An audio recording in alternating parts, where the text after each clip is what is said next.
అందరికీ నమస్కారం. ఇప్పుడు ఈ సమయంలో ఈ ఎఫ్బి లైవ్ లోకి రావడానికి ముఖ్య కారణం ఈ గోపాలపురం నియోజకవర్గ పరిస్థితుల గురించి ఇక్కడ ప్రజలకు తెలియాలి. ఎలాంటి పరిస్థితుల్లో పాలన జరుగుతుంది, పరిస్థితులు ఎలా ఉన్నాయి అనేది కూడా మనకు అవగాహన రావాలనే ఉద్దేశంతో ఈ లైవ్ ఈ సమయంలో పెట్టడం జరిగింది. ఇక్కడ గోపాలపురం నియోజకవర్గంలో గత కొద్ది రోజులుగా ప్రచార కార్యక్రమంలో ర్యాలీలుగా మేము పర్మిషన్ తీసుకుని ఎన్నికల సంఘం యొక్క నియమావళి ప్రకారం మేము పర్మిషన్ తీసుకుని ర్యాలీలకు వెళ్తున్న సందర్భంలో ఎక్కడికక్కడే వైసీపీ వాళ్ళు ఒక 5 మంది 10 మంది బయటకు వచ్చి రెచ్చగొట్టే ధోరణి, అక్కడ హింసను ప్రేరేపించే ధోరణి, అక్కడ ఎదుటి వాళ్ళని దాడుల మీద చేసే ప్రయత్నాలు, ఇవన్నీ కూడా చాలా ప్రజాస్వామ్యంలో ఇలాంటి ఎన్నికల సందర్భంలో ఎవరి ప్రచారం వాళ్ళు చేస్తాము. ప్రజల ఆశీస్సులు, ప్రజలు ఎవరు నమ్మితే వాళ్ళ పక్షాన్ని నిలబడతారు. ఇది ఎన్నికలు అనేది ప్రజాస్వామ్యయుతంగా మన యొక్క వాణి, మన యొక్క గళం వినిపించాలి. మన గళం ప్రజలు దగ్గరికి వెళ్ళాలి. అంతిమంగా ప్రజలు న్యాయ నిర్ణేతలు. ఎలాంటి పాలన రావాలి, ఎలాంటి ఎమ్మెల్యేలు ఎన్నుకోవాలి, ఎలాంటి ఎంపీలు ఎన్నుకోవాలి, ఎలాంటి ముఖ్యమంత్రులు ప్రధానమంత్రులు ఉండాలి అనేది ప్రజల యొక్క అంతిమ నిర్ణయం. అంతేకాని మేము పదే కొన్ని సంఘటనలు మీకు ఉదాహరిస్తాం. మొన్న బీజేపీ రాష్ట్ర అధ్యక్షులు వారు పురంధేశ్వరి గారు, వారు రాజమండ్రి ఎంపీ అభ్యర్థి, వారు మేము పుల్లలపాడు ముసుళ్లగుంట ఎన్నికల ర్యాలీ ప్రచారంగా వెళుతున్నప్పుడు అక్కడ దాదాపు ర్యాలీలో 2000 మంది ఉన్నారు. అక్కడ 2000 మంది ఉన్న ర్యాలీలో ఒక 5గురు జెండాలు పట్టుకొచ్చి, వైసీపీ జెండాలు, అక్కడ ఈ గుంపుని రెచ్చగొట్టేలాగా జెండాలు ఎగరేసి స్లోగన్స్ ఇవ్వడం, ఇది ఎలాంటి సంకేతాలు ఇస్తుంది?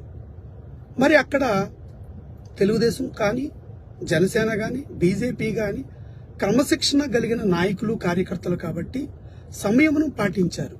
అక్కడ జనబలం చూడలేదు, జనసంఖ్య చూడలేదు. నిశ్శబ్దంగానే వెళ్లిపోయాం, ర్యాలీ పూర్తి చేసుకున్నాం.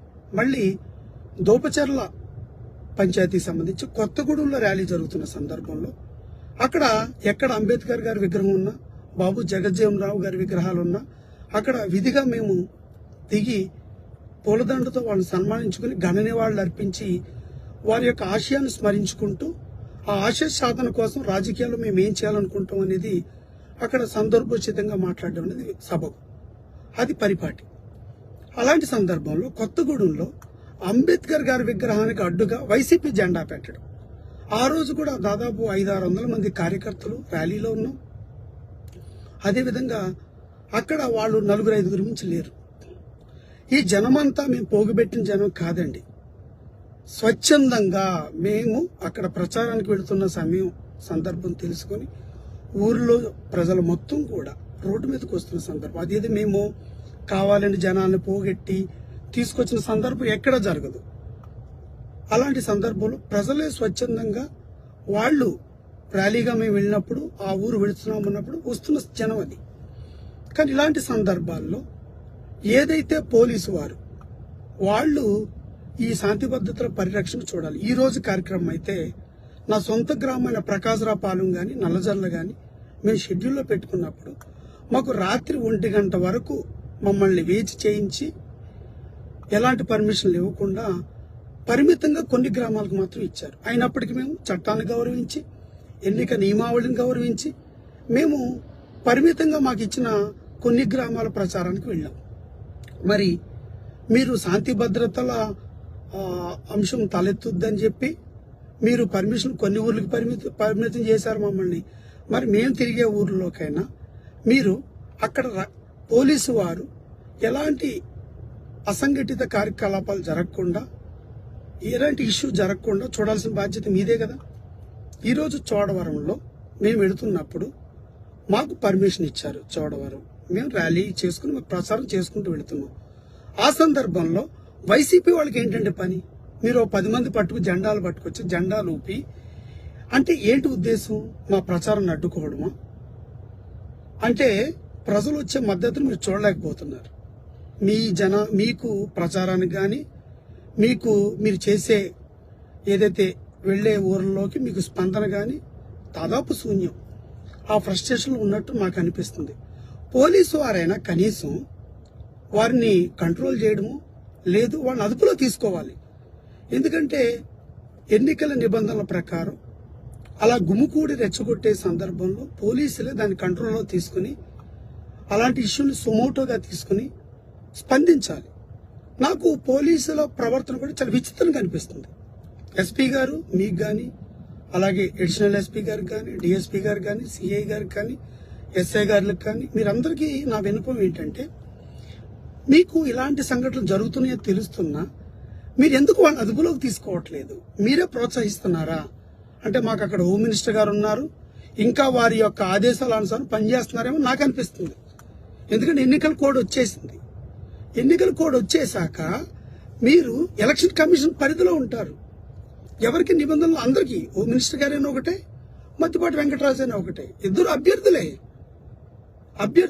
ఇద్దరికి ఒకటే నియమావళి ఉంటుంది.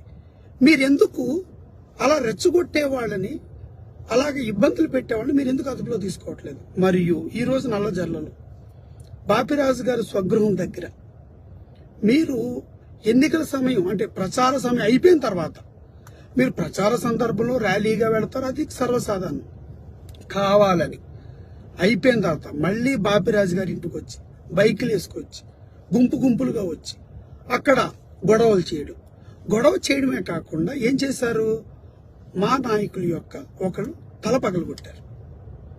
అంటే మరి మీరు ఇలాంటి సందర్భంలో మేం జరుగుతున్న చోటేమో మీరు వచ్చి మాకు వైసీపీ జెండాలో 10 మంది 5 మంది వచ్చి జెండాలు ఊపి మమ్మల్ని రెచ్చగొడతారు, మేము సంయమనం పాటిస్తాం. మీరు ర్యాలీ చేసే చోట వచ్చి మా మీద దాడులు చేసి మా మీద హత్యా ప్రయత్నం జరుగుతుంది. ఇంకా బాధాకరమైన అంశం ఏంటంటే, పోలీసు వారికి మేము ఏమి అనిపించామంటే, ఆయన తల పగలు కొట్టిన తర్వాత ఆయన హాస్పిటల్ అడ్మిట్ చేసి పోలీసుల్ని మేము దీన్ని మీరు ఇమీడియట్ గా ఒక యాక్షన్ తీసుకోండి, ఎవరెవరైతే నిందితులు ఉన్నారో మీరు అదుపులో తీసుకోండి. ఎందుకంటే ఎన్నికలు ఇంకా ప్రచారం 4 రోజులు ఉంది. ఈ 4 రోజులు ప్రచారం సజావుగా జరగాలి అంటే మీరు ఫర్మ్ గా ఉంటేనే, ప్రజాస్వామ్యయుతంగా ఎన్నికల నియమావళి ప్రకారం కఠినంగా ఉంటేనే మిగతా 4 రోజులు ప్రశాంతంగా జరుగుద్ది. మీరు చేతులు ఎత్తేస్తే, మా వల్ల కాదంటే ఇక్కడ అస్తవ్యస్తం అవుద్ది.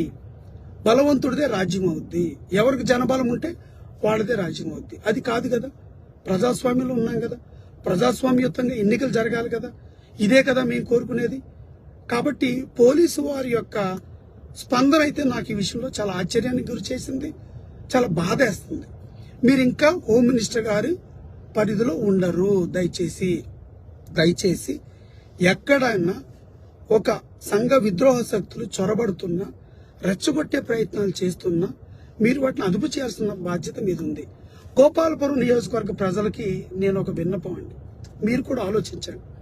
ఎలాంటి పరిస్థితులు మన చుట్టూ ఉన్నాయో, ఎలాంటి వ్యక్తుల మధ్యన మనం ఉన్నాము, ఎలాంటి వారు మనకి సమాజాన్ని ఎలా తీసుకెళ్తున్నారో మీరు చూడండి. ఇక్కడ వీళ్ళు శాంతి భద్రతల విఘాతం కలిగించడం, నిజానికి ఇలాంటి సంస్కృతి మన గోపాలపురం నియోజకవర్గంలో లేదు. గోపాలపురం నియోజకవర్గంలో హత్య రాజకీయాలు తీసుకొచ్చేశారు, గన్ కల్చర్ తీసుకొచ్చేశారు. ఒక పార్టీ ప్రచారం చేసుకుంటుంటే ఒక 5-10 మంది జెండాలు పట్టుకొచ్చి రెచ్చగొడుతూ, గమనించండి మీరు ఇవన్నీ. ఇది మనం ఒక ప్రజాస్వామ్యయుతంగా మనం ఎదుర్కోకపోతే ఇది ప్రజాస్వామ్య మనుగడకే ప్రమాదం. ఎస్పీ గారికి నాదో వినపం, ఎస్పీ గారు మీ పోలీసులు ఇక్కడ సరిగా వ్యవహరించట్లేదు, మీరు ఆదేశాలు సరిగ్గా ఇస్తున్నట్టు మాకు అనిపించట్లేదు. మేము ఎన్నికల సంఘం దగ్గరికి వెళ్ళి మేము వేడుకోబోతున్నాం. ఇక్కడ మీరు ఇలాంటి పరిస్థితుల మధ్యన ఎన్నికలు సజావుగా జరుగుతాయనే నమ్మకం మాకైతే లేదు. ఇక్కడ ప్రజల బలం మాకుంది, ప్రజలు మాకు అండగా ఉన్నారు, ప్రజలంతా మా పక్షాన ఉన్నారు. ఇది చూసి ఓర్వలేని వైసీపీ ఏదో రకంగా గలాటా చేసి శాంతి భద్రతలకు విఘాతం కలిగించి తద్వారా రాజకీయ లబ్ధి పొందాలని చూస్తున్నారేమో. ఇప్పటికే మతాల మధ్యన చిచ్చుపెట్టే ప్రయత్నం వాళ్ళు చేస్తున్నారు తెర వెనుక. ఎన్నికల కమిషన్ వారికి కూడా నా విన్నపం, మీరు వీటిని సున్నితంగా పరిశీలించండి. గ్రామాల్లో ఏ రకంగా వీళ్ళు కొన్ని మీటింగ్స్ పెట్టి మతాలను ఎలా రెచ్చగొడుతున్నారో చూడండి. ఇది సబబు కాదు, ఇది సమాజానికి మంచిది కాదు. ఎక్కడ కూడా మతాల పట్ల కానీ, కులాల పట్ల కానీ, ప్రాంతాల పట్ల కానీ విద్వేషాలు రెచ్చగొట్టి రాజకీయ లబ్ధి అనేది అంతకంటే దారుణమైన పరిస్థితులు ఇంకోటి ఉండవు. అంబేద్కర్ గారి రాజ్యాంగం, ఎన్నికలు కానీ, నియమావళి కానీ, ప్రజాస్వామ్య పరిరక్షణ కానీ, ఇవన్నీ ఆలోచించే వ్యక్తులుగా మనం వీటన్నిటికి అతీతంగా ఆలోచించాలి. కులాలకు అతీతంగా ఆలోచించాలి, మతాలకు అతీతంగా ఆలోచించాలి. ఈ రాష్ట్రంలో ఈ నియోజకవర్గ ప్రజలు అన్ని కులాల వారికి, అన్ని మతాల వారికి, అన్ని ప్రాంతాల వారికి స్వేచ్ఛను ఇచ్చే విధంగా, రాజ్యాంగ స్ఫూర్తిని అమలుపరిచే విధంగా మనం ఉండాలి. బాధాకరమైన అంశం, గోపాలపురం నియోజకవర్గం, శాంతియుతమైన గోపాలపురం నియోజకవర్గంలో వైసీపీ ఇక్కడ నెగ్గిన తర్వాత గన్ కల్చర్ వచ్చేసింది, గన్తో కాల్చుకోవడాలు వచ్చేసినాయి, మర్డర్లు వచ్చేసినాయి.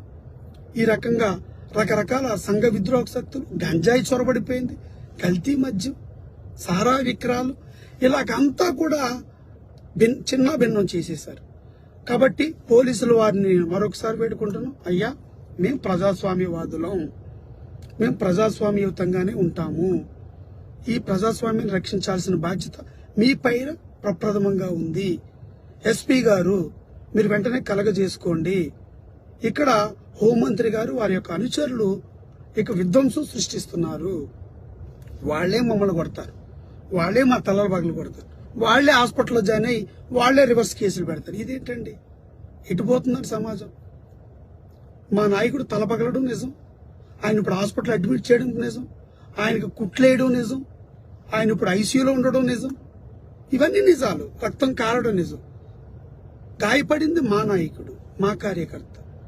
మీరెళ్ళి హాస్పిటల్లో అడ్మిట్ అవుతారు. ఎలాంటి రాజకీయాలండి ఇవి? ఎటు తీసుకెళ్తున్నారు సమాజాన్ని? ప్రజలారా ఆలోచించండి.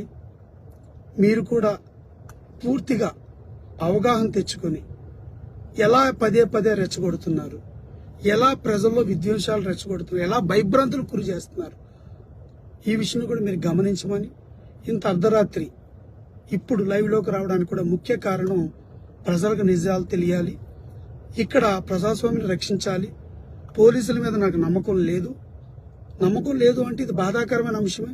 ఎందుకు చెప్పాల్సి వస్తుందంటే, నెమ్మదిగా నాకు నమ్మకం సడలుతుంది. ఎందుకంటే మీరు పుల్లలపాడు, ముసళ్ళగుంట సంఘటన జరిగినప్పుడు మీరు స్పందించున్నా, కొత్తగూడు సంఘటన జరిగినప్పుడు స్పందించున్నా, ఈరోజు చోడవరంలో జరిగినప్పుడు సంఘటన స్పందించున్నా, దాన్ని కంట్రోల్ చేస్తున్నా, లేదా నిందితులను అలా రెచ్చగొట్టేవాళ్ళు మీరు అదుపులో తీసుకున్నా నమ్మకం ఉండేది. అరే ఇన్ని జరిగినాయి, మళ్ళీ ఇప్పుడు మా నాయకుడిని, మా కార్యకర్తని తలబగలు కొట్టారు, రక్తం కళ్ళ చూశారు. ఇటుపోతుంది ఈ సమాజం. మీ మీద నాకు నమ్మకం సన్నగిలుతుంది. మేము ఎన్నికల కమిషన్ వారిని మేము స్పందించమని కోరబోతున్నాం.